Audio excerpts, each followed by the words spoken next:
For millennia, entire civilizations have risen. But among them was a city shrouded in legend, darkness, and blood. A city where women were sacrificed, not because of disease, but because of terrifying religious rituals performed in the name of false gods. Today, you're going to uncover the story of a forbidden city, one that lies buried in the shadows of the Old Testament, feared even by prophets and cursed by God himself. This is the story of Topheth, the valley where fire never ceased, and where cries of women and children once echoed through the hills of ancient Jerusalem. Topheth was located in the valley of Gehenna, as it came to be known in Greek, just south of the old city of Jerusalem. At first glance, it may have seemed like any other open area, surrounded by hills, but beneath the surface, it hid one of the darkest chapters in human spiritual history. Here, sacrifices were offered to Molek, a god of fire and death.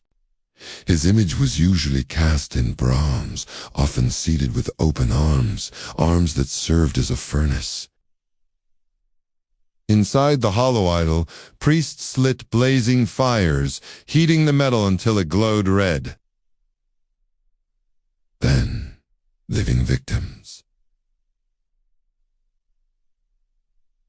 including infants, young girls.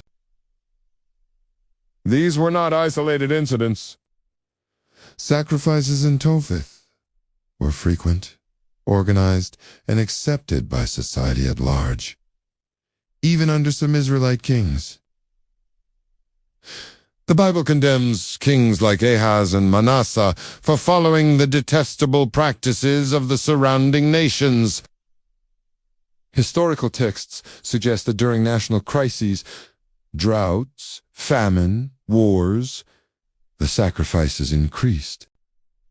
Women were chosen not only for their perceived purity, but because of their symbolic connection to fertility. A woman's body was seen as a bridge between life and the divine, and tragically, this symbolism was twisted into justification for her death.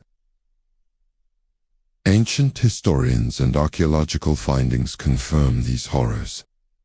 In the 20th century, excavations in Carthage and parts of the Middle East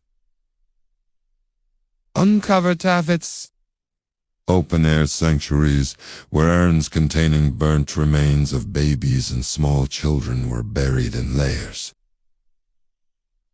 sometimes accompanied by amulets or symbols of femininity.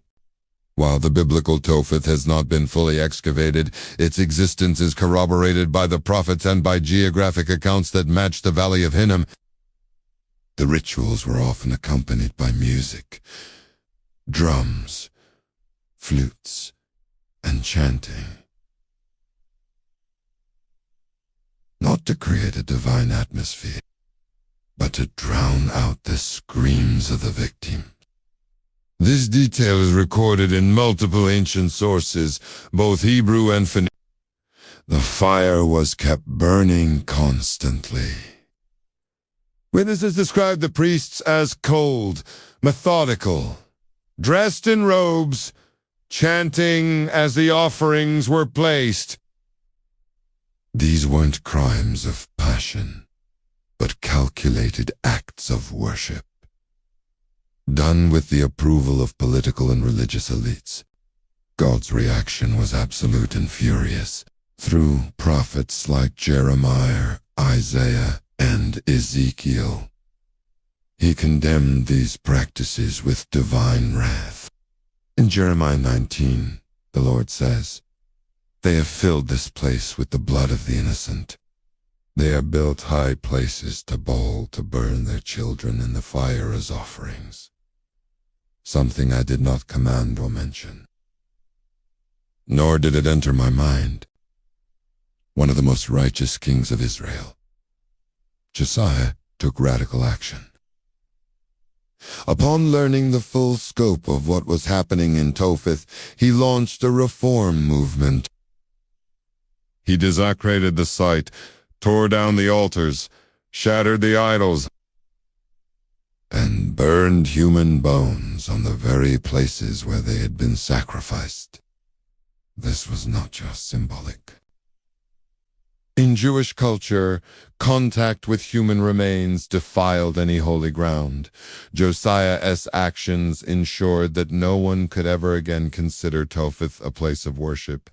After its desecration, Topheth became a symbol not only of death, but of divine judgment. In Jesus' time, the Valley of Hinnom was used as a garbage dump, where waste and even the corpses of criminals were burned. Smoke constantly rose from it, and it became known as a cursed place. This is why Jesus used Gehenna, the Greek word for this valley, to describe hell.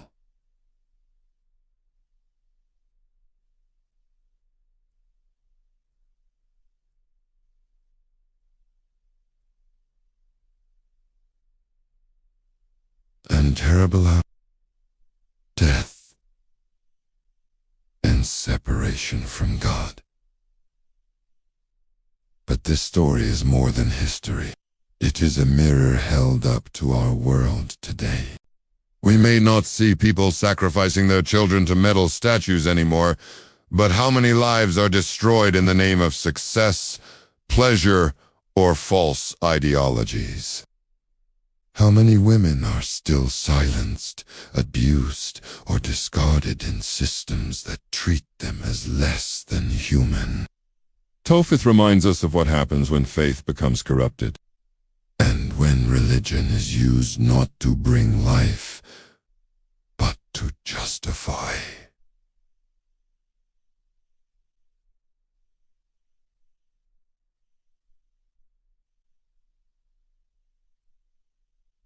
I will lead. It also reminds us that God sees, God remembers, and God acts. The good news is that God did not leave us in the darkness. He sent his Son, not to demand sacrifice, but to be the sacrifice. Where Molek demanded the blood of others, Jesus gave his own. Where Topheth represented pain, the cross represents redemption. Where fire once consumed the innocent, now the fire of God consumes sin, not people. This is the gospel, that no one else has to die, that no more altars of blood are needed, that the final sacrifice has already been made once and for all, in the person of Christ. If this story moved you, share it. Let others know the truth. Because remembering the past isn't about fear. It's about wisdom. And sometimes the most powerful way to move forward is to never forget where we've been.